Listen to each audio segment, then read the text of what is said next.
the Tandie Jacobs show, Born to Differ, where we are actually presenting Tandie's Table Talk. And I'm very excited about this first season that we've got, or first episode that we have, where we're going to be bringing you pretty much straight talk. It's a discussion where we'll be looking at a variety of things that we will be discussing and being real, being honest, and being raw to it all. And today, I'm super excited to have two guests on the panel with me. On my right, I have the lovely Lydia Olet. I said that right, didn't I? Yes, you did. And Lydia is an entrepreneur, a motivational speaker. What else do you do, Lydia? You do a lot of things. You're a woman who wears many hats. You have your own show as well, which you do. You've got one this evening, isn't it? Yes, I have. Where you talk about a variety of things as well, including things like sexual health, and assault and rape and awareness. I know you talk a lot about that.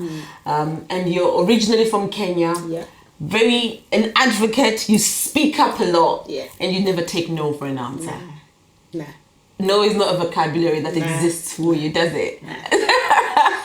No, it's lovely to have you here, Lydia. Thank you so much. Lovely, thank you. And on my left, I have the lovely Taffy Chinembiri, who's an entrepreneur and event planner. She travels all across the board. I do. Meeting different loads of people. I love it.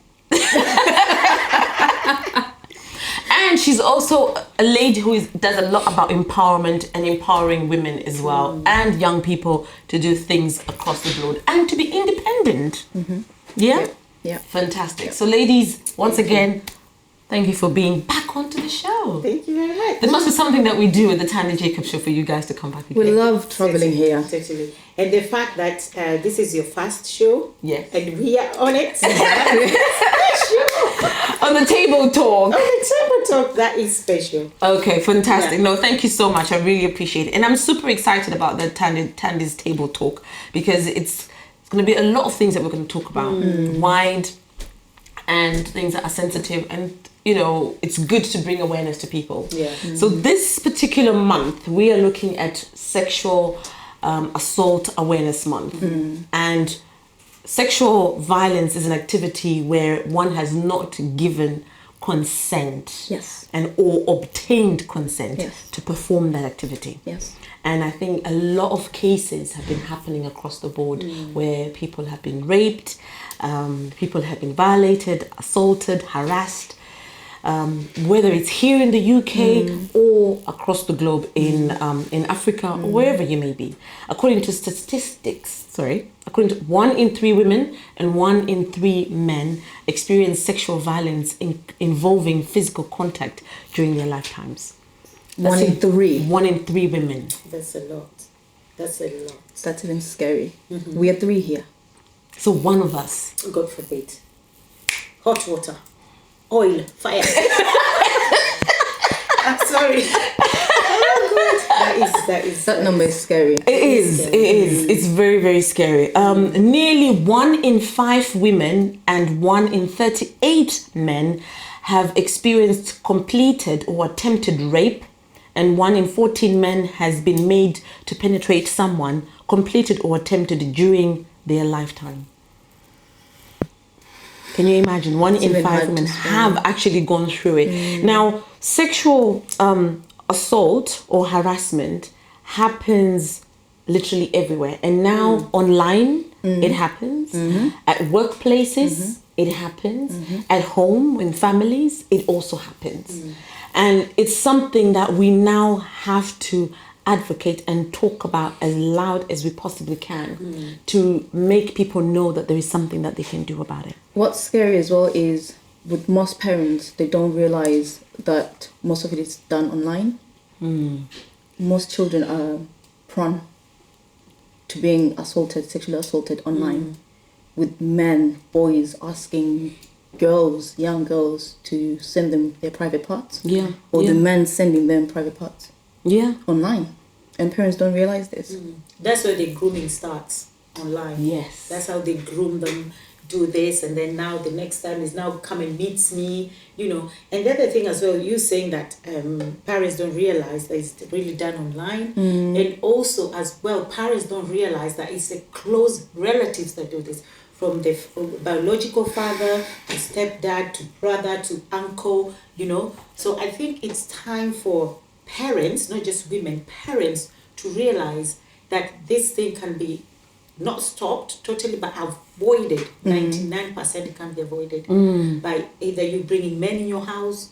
If you're a woman or a man, it doesn't matter. Bringing men in your house, bringing just... but you'll be trusting this person. But You'll that's be the trusting problem. them. You cannot just trust people now. The way world is going, you have to vet people 100%.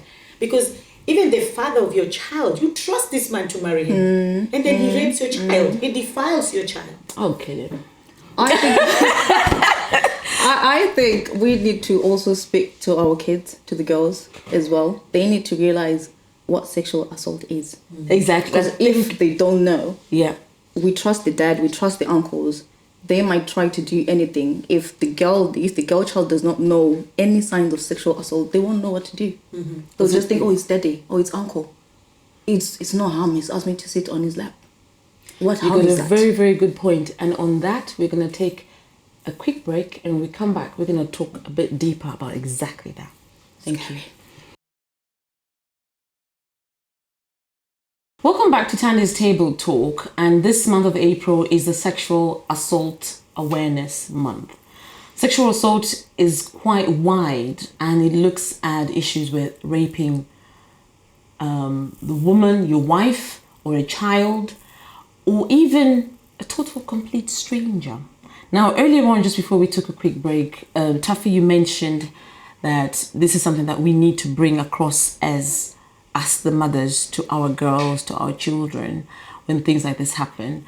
But I think just before we go back to that or touch on that, I want us to talk a little bit about like raping of the wife, because that is also part of sexual assault and harassment, you know, and looking at it from our culture's perspective or ourselves, being here in the diaspora, this sometimes is not really taken on. It's You know, not. Especially I if mean, the man has paid lobola, right? he's married price. you are Mrs. Yeah. You're his property. So Property, yes. You know, so how he can can do whatever he wants. If you want to paint your house blue today, you paint it blue. Nobody can tell you anything because it's your property. I paid you. Yeah. I paid for you. I bought you. You're Yeah. mine. But then it kind of takes away the bit where you still have to give permission. You still have to say yes. You still have to give him consent. And if someone is to then flip and open the Bible and bring Christianity to it, I know later on I'm meeting up with a pastor and I really want to ask her this question because in the Bible it says your body is no longer yours. It's now your husband's and vice versa. So this is something that is then used and a husband or a woman can use on their partner. Yeah, but well, if the Bible says that the two of you are together, you're one now, you cannot cause harm to yourself. So if you're going to have sex with your wife and she doesn't want to, that means you're causing harm to yourself. So why would you do it? Because you're causing harm to yourself. So if she said no already, and she can say no because of so many different things. What if she's in her periods and she doesn't want her sex? And there's this man who doesn't care if you're on periods or not, but she does. What if she's in pain? Something is happening. She has fibroids. It's hurting her. She just had a baby. She's tired because she was working since morning to evening. You want to come back home in a clean house. The food is cooked. Everything. She's tired. So is she not allowed to say no? And she can say no even if she's not tired. And If she doesn't sometimes want it, she doesn't want situations like this where the raping of the wife then kind of leads to domestic violence. it. Oh yeah. Because she said no. Yeah, and then it gets aggressive at the end in the homes. You know, it's quite interesting that you've made like what you've mentioned, that you know you're together, you are one, and you've got the right, because even the man cannot want to participate in the activity. Exactly. You know, you showed me a video last week about a cup of tea. Have you seen that video? No. There is a video on YouTube where they said gaining or obtaining consent for sexual activity is like asking somebody if they want a cup of tea. And it's a video that I would encourage everybody to watch. Ever since I watched it, I've shared it with a few of my friends and good. family, and it's really good. It's really good. So if someone asks you, do you want a cup of tea? No, thank you. Or you can say you want a cup of tea, and then I make the cup of tea, and then I come back with it, and then you change your mind. Exactly. You've got the right to change your mind. Exactly. And if you're unconscious, you can also say no. You can't even say no because you're unconscious. Or you can even taste it. You can actually even taste the cup of tea, and then because maybe there's not enough sugar, or there's sugar that you didn't want to say, You can taste it. They say I don't want it anymore. And that is when the men always say that. And that's when they always say that. What stage? Lydia. The sugar wasn't I'm sorry. You need to end that on that video.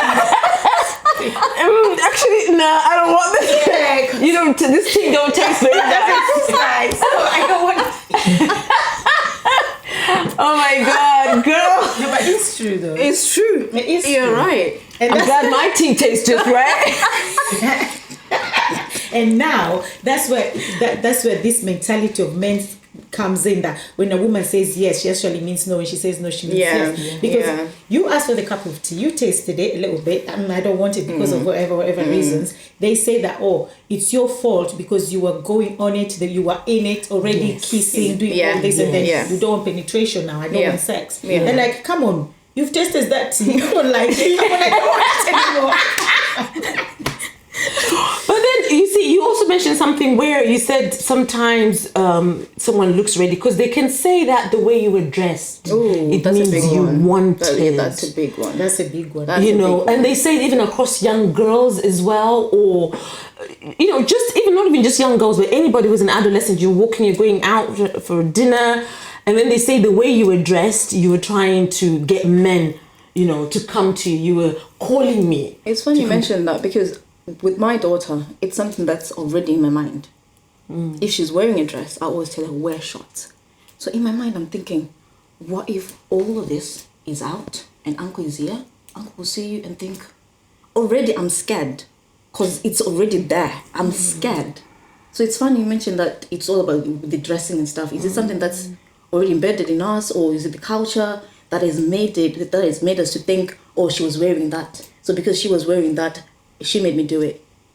Yeah, but I think that there's a thin line between that what you just said as well. Because if we live in fear and thinking, oh, this might happen, it might just happen at the end of the day. So personally, when my children dress, I don't think it's because don't dress like that because something like this can happen, uncle, auntie. I think dress because of you have to look presentable. So if they're going out and their cleavage is showing, or they have something really short, I say, come on guys, you cannot be exposing your cleavage and your thighs at the same time. Understand? At least cover up. It's because of decency.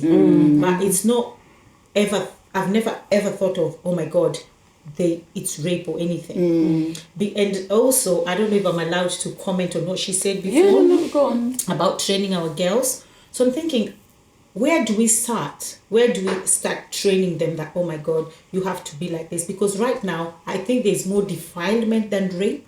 There's more young girls from 1 year old, 4 months, 2 years, 3 months, 3 years, 10 years being defiled.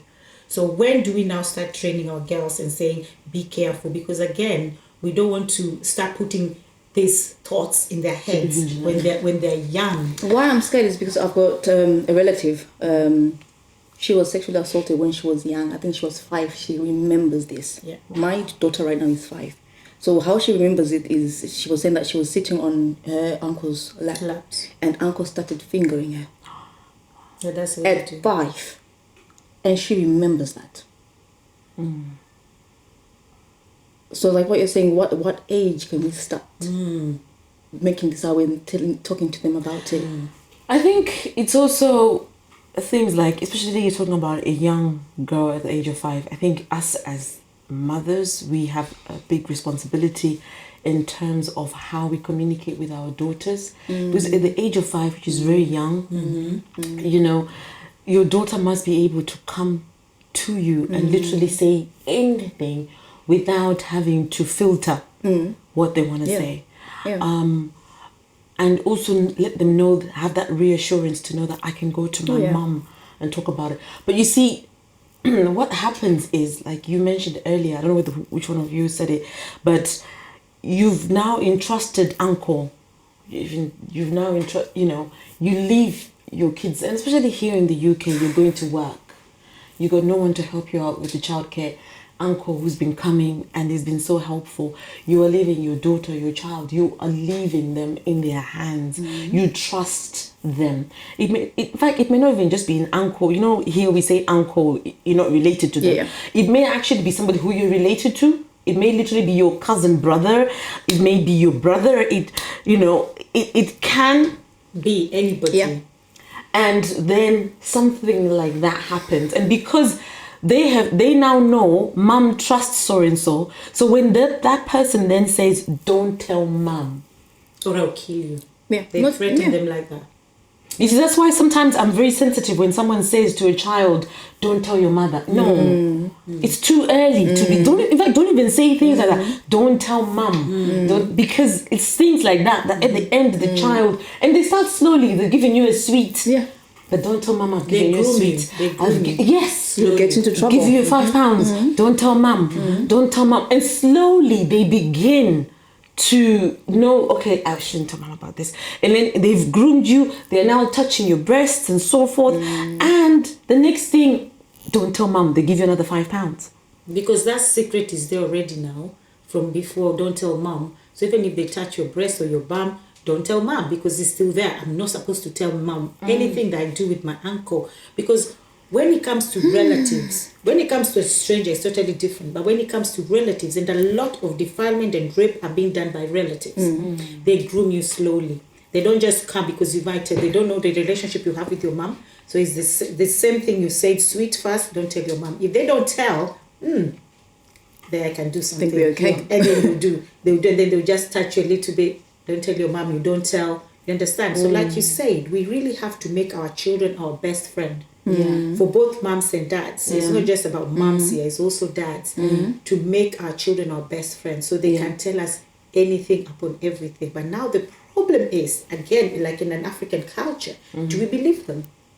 There's so much unbelief. Oh, it was your fault. Don't say that. Because it's a family, let's leave it here. In Kenya, we call it kangaroo court. Kangaroo court is the one that either they'll take you to the chief will tell you pay 40,000. How much? What is 40,000? Seriously, that's like £400, and they let the victim go. They let the perpetrator go. He just pays 40,000. And then they're gonna do it again. Yeah, of course. So that's kangaroo court. Or in the family, you have to deal with it within the family. What damage have you caused to that child? And the family is blaming the girl. And they're blaming the girl. It's the way you are dressed. Look at you, showing your shoulder, and you're walking around here, and uncles are here. What do you think? That? I just realized. What are you doing? Taffy, why are you dressing like that? And then uncles and everything. You understand? They even blame my child. You know, there's some children who they're very young, probably 10 years, but they're big. They have big breasts already, big bums, because it's in the gene, or just who they are. Look at how big you are. You're You're exposing yourself. You're doing this. You understand? So parents, this thing is like, there's a case that I know, and she knows, and I'm not calling names, but the same thing happened, and they molested the 14-year-old, and then the aunt is covering up. Everybody in the family is covering up and saying, don't expose it. What do you know the mental state of that child right now? Yeah.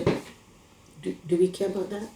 And I think that's one of the things where people tend to forget about the impact or the damage, the consequences that will then come to the child when things like this happen.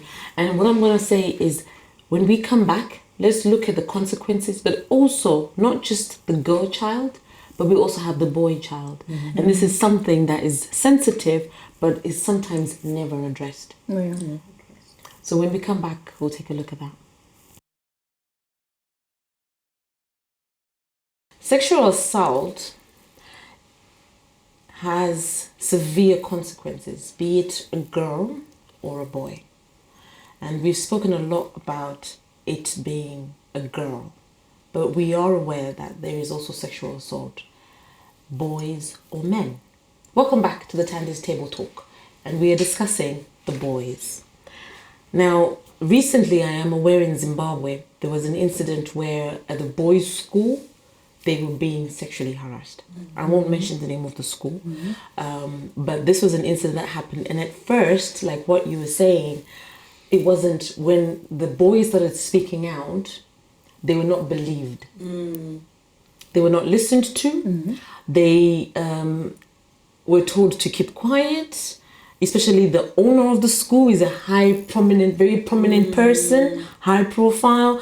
And obviously, if you're going to mention something like this, it's going to tarnish their reputation. So sometimes they may come after you when your child speaks out and you want to do an investigation. They will come after you indirectly, to your family, and harass or threaten your family. So there was a lot that was happening within the school, and the boys, some of them, I think it took a few years before it was later on investigated properly, and then that's when more boys started coming and saying it happened to them. And you can imagine the trauma for these young boys. And sometimes what happens is, because it's happened to them, you haven't healed, you haven't talked about it, and there's a boy, I don't know, I'm raising a boy myself, I've got a son, but there's this thing where they're told, man up, man up, man don't cry, men don't have mental health issues, men don't get beaten up. Come on, you're a man. So, unknown to them that because they haven't dealt with the inside, they can then do it again to somebody else. Oh yeah. And that's what then seemed to start to happen within the school. The boys who had left had now started doing it to somebody else, to another boy child in their offices, and it continued and continued like that.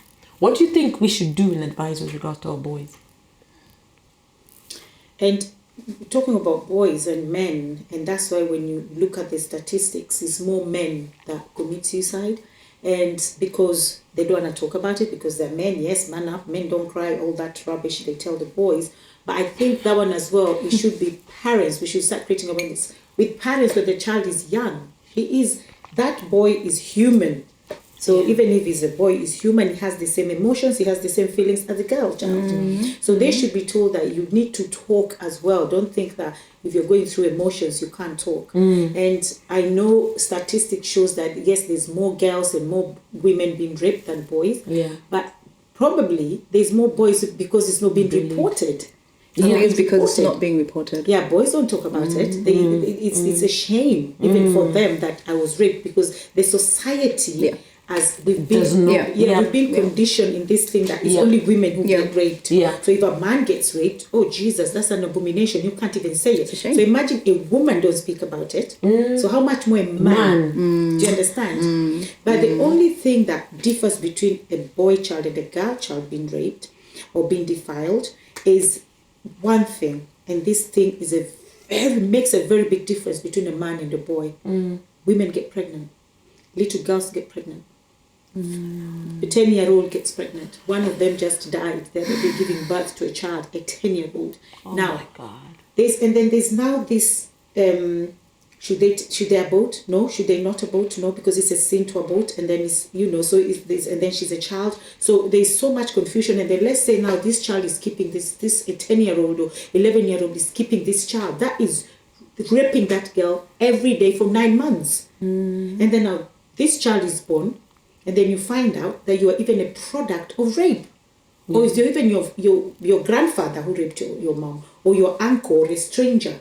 Do you understand? So that is the difference between the boy child and the girl child. If there was no pregnancy there, it's so sad, because you don't even know if you should tell the child for abortion or not abortion, because it's a sin as well. And I don't even know. A 10-year-old here, she's pregnant because she's been raped. So that's the difference between a boy child and a girl child. Even though they're all horrible, they're all disgusting, you understand? My daughter, but then they still have, I know one gets pregnant, but in terms of internal post-traumatic stress disorder, it's there. They all go through the same emotions. The anxiety. They all go through the same it's emotions. Quite traumatic, and depression, mental disorder, mental health disorder. All those things are associated with it, and you're just trying to think to yourself, how do I get out of it? And you can't talk to anybody. No, you can't. I think we just need more men groups, like we have more women groups who talk about these things, because sometimes probably they actually don't know the signs as well. And it's just happening. And like what you're saying, they're taught to man up, be a man. Don't talk about these things. Men don't go through these things. So it's like, who do I talk to? Probably they don't even know where to go, who to talk to about these things when they do happen to them. So, very true. And I think like you were saying that statistics, I think it's probably because that it's men are not coming forward enough. The men are not speaking out enough. Women, we tend to speak more, but men are not speaking out enough. What about earlier on we talked a lot about the girl child, and you're talking about your daughter who's young and our daughters. But what about women? Grown-up women who are still being harassed and assaulted at workplaces, or within the family themselves. They are being harassed because some people naturally, not everybody is very bold and confident. Not everybody's got red hair like you, darling, Yes. and can be confident enough. You know what I mean? Yeah. Not everybody is like that, and some of them are very timid. So it's still happening within the society, within, whether it's actually here in the UK or even back home in our countries, in Zimbabwe or in Kenya, where women are being harassed. And I know, like right now, especially in Zimbabwe, to keep a job, I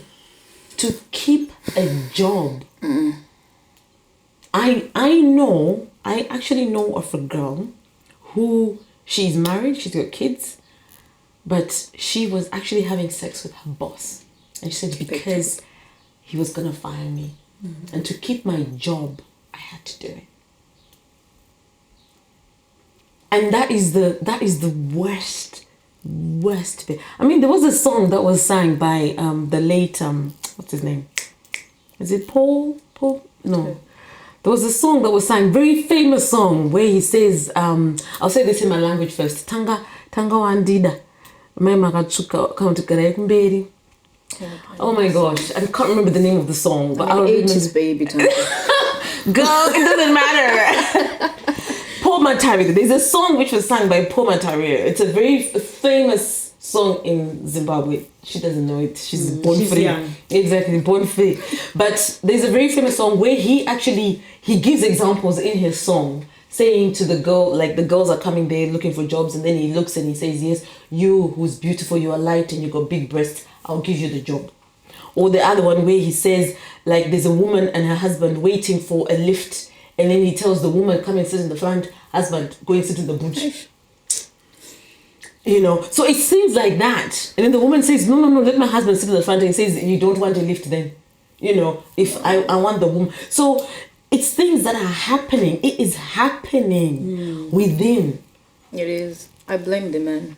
I don't know how we can get to these men that are going to these 15-year-olds, 23-year-olds, 35-year-olds, asking for something. Is it because they think? Is it because they know that the society or the economy, that you are desperate? You are desperate to keep a job. You are desperate to feed your kids. Especially if you're a single mom and you've got 3 kids at home and you are desperate. You've got the job, and then they say to you, it's because they know they can get away with it. Yeah, but I think, I don't know if it's time for solutions yet, but I think for me, because that has happened to me twice, and trust me, the first one I recorded it, you cannot do sad things to me, sorry. The first one I recorded it, and when he threatened me, I sent him on his WhatsApp. He was totally shocked. Sorry, did you say you recorded it? Yes. I went dinner. Yeah, I went dinner with him, and because of him, I bought the special recorder myself. Okay. So I put it on the table, and we were talking. And I was even actually pushing him to say it, because if he doesn't say it, they'll say there's no evidence. So I said, so you just want to sleep with me to get this job? That's not nice. And he said, yeah, you have to give it. And I was like, yes, keep on talking. So I pretended like nothing is happening. But the day he brought it up, I just sent him the recording. And I said, my friend, if you ever again, so that's one way that you can do that by recording. And the second thing is, when men start hitting, there's a way a man will tell you, oh baby, you're so pretty. No. It has to be business. Professional. Business is business. If it's professional, and that is a weakness that women have. So many women, it's so hard for them to just say, because you're thinking, oh, let me just be nice. There's no time to be nice with your boss. Because when they start these things, like grooming, like we were talking about the girls as well, that's how they start. And they start with little compliments like, oh, because you had big boobs, and you're like, oh, oh, stop. No. There's nothing like that. Oh, stop it. No, stop it. Straight away, put him in his place. Yeah, you need to. You don't just say to him straight, I don't like that, I don't tolerate that. Yeah, no smiling with a very straight face. You have to. Surayakazi. Surayakazi means work face. Surayakazi, straight away. Excuse me, sir. I don't appreciate that.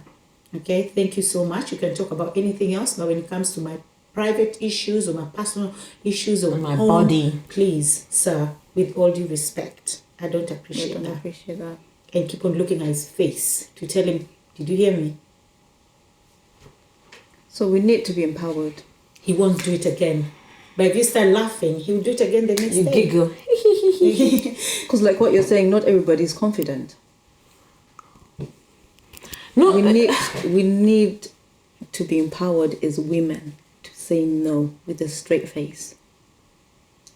Because it seems like we will let them just get away with it. It's even funny that, I don't know if you're aware of this one, but recently as well, or maybe I think it was last year, in the entertainment industry, young girls, and this happened again in Zimbabwe, young girls were saying for them to go to the next ladder, to go up the ladder, the production teams.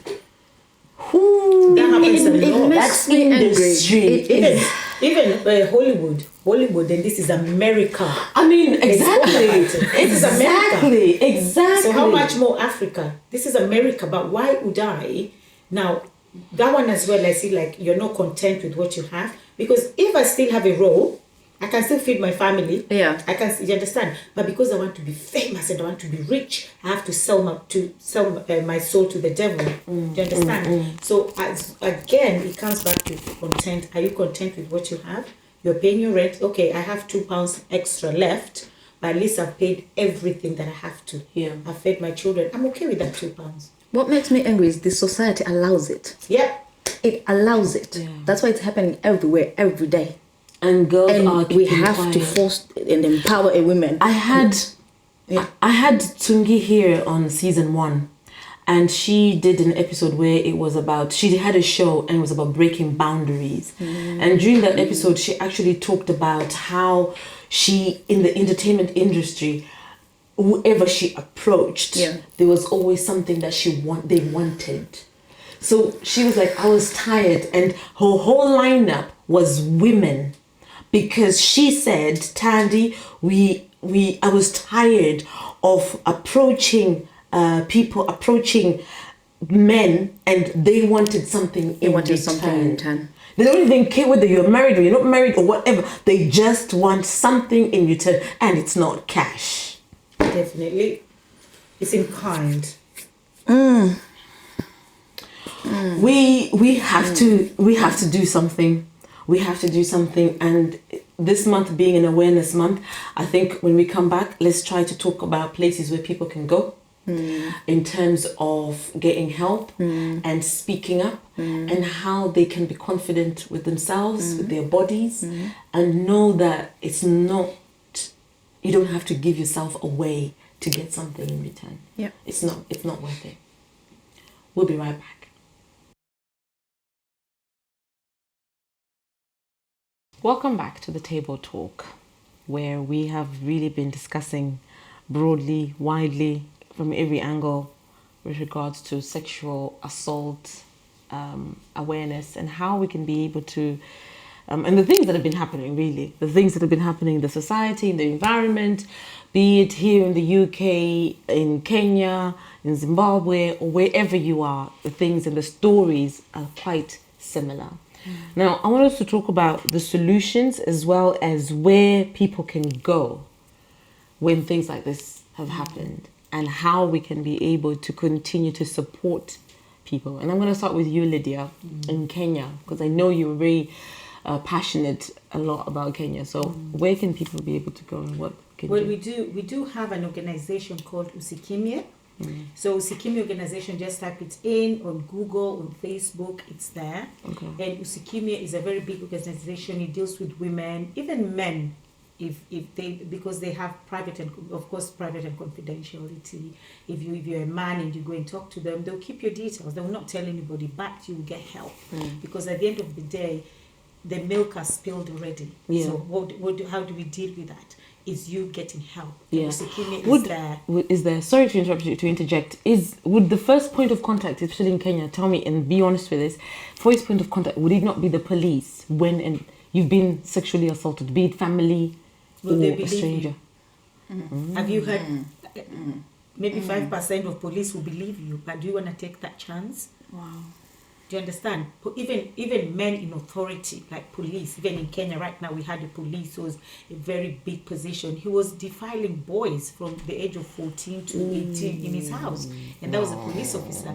So you can't, I think the way the system is in Kenya or in Africa, because even I was talking to a Nigerian lady, she said the same thing. So a lady from South Sudan, she said the same thing. Wow. We're going to the police as a first place. It doesn't help. Most of the time, it doesn't help. And you don't want to take that chance.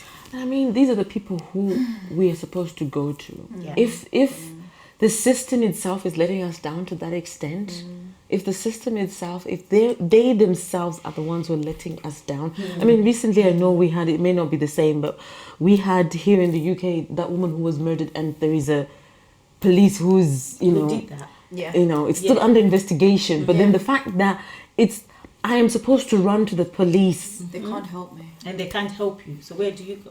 So even It breaks now, my heart. I'm so sorry. even now as we're talking about, it's okay. Even now as we're talking about this, we have a Justice Chitembwe in Kenya. He just gave, and this is just last week, he gave an order, a 24-year-old who defied a 13-year-old, and he was jailed for 20 years. He said, no, he shouldn't be jailed because they were all enjoying the relationship. How can a 13, and this is a justice. So if a justice is somebody who passes the laws for us and is passing such a law, what hope do we have?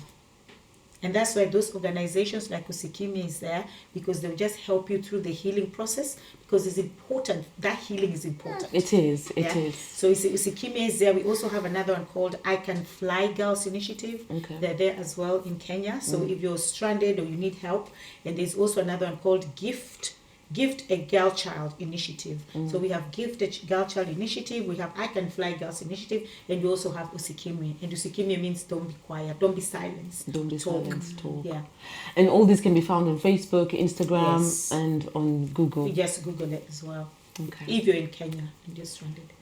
I can never understand when they say like a 13-year-old and 24, A 13, seriously. and you say that they They were all enjoying the relationship. enjoying the and this is a relationship. justice, Chitembwe. 18-year-old. What do Not they even a know police. about a relationship? It's beyond police now. It's a justice. Saying that. So what hope do we have? Seriously. I don't know. Right. This is painful. What about in Zimbabwe? What do we have? What hope do we have? But then, hey, we're not going to make these people, when they watch, they're not going to be like, there's no hope. There is hope. Yeah. There is hope. There is hope. Okay, these charities, like if you're in Kenya, these places that you can go, you can Google them, you can check them up on Facebook, Instagram.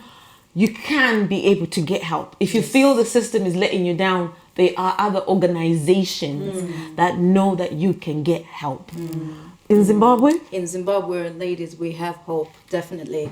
We've got Protocol Zimbabwe, Together for Girls. We've got Childline Zimbabwe. We also have Girl Up Zimbabwe. All these you can find online, on Instagram, on Facebook.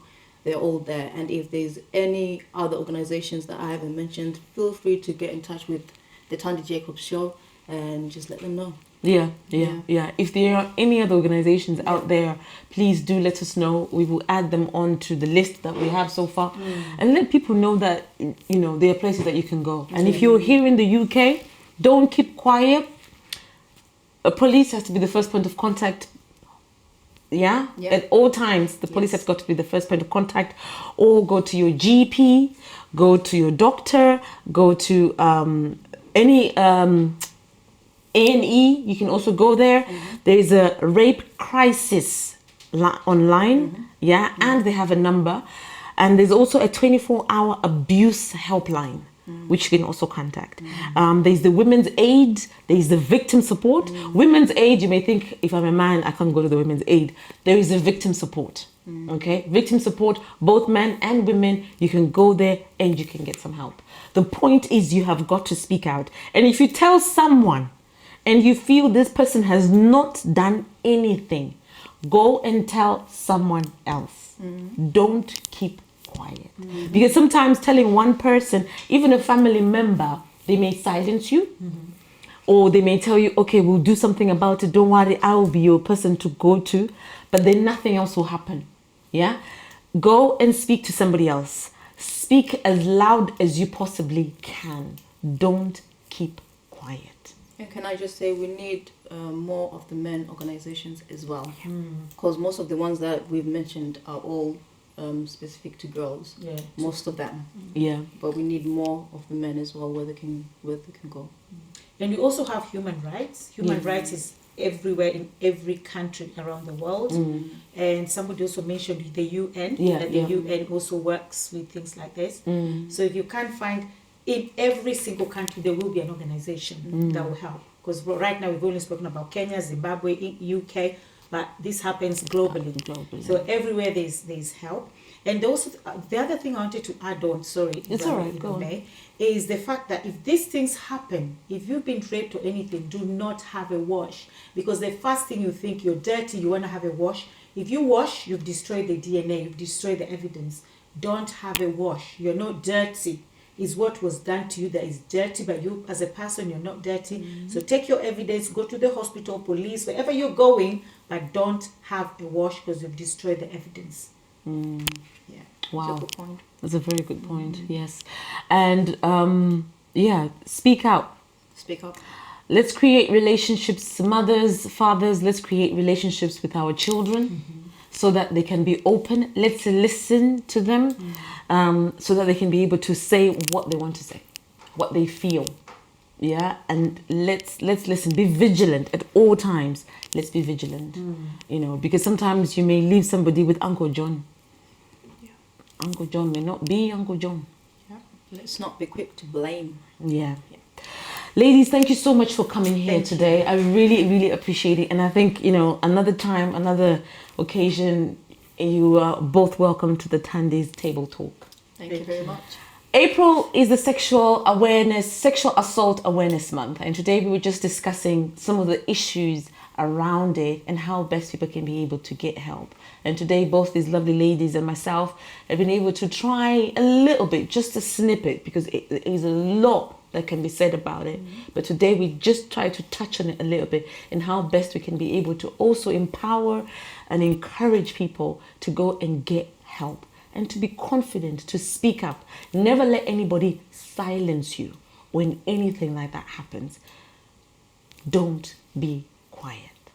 Thank you very much for listening and for watching Tandie's Table Talk. Goodbye.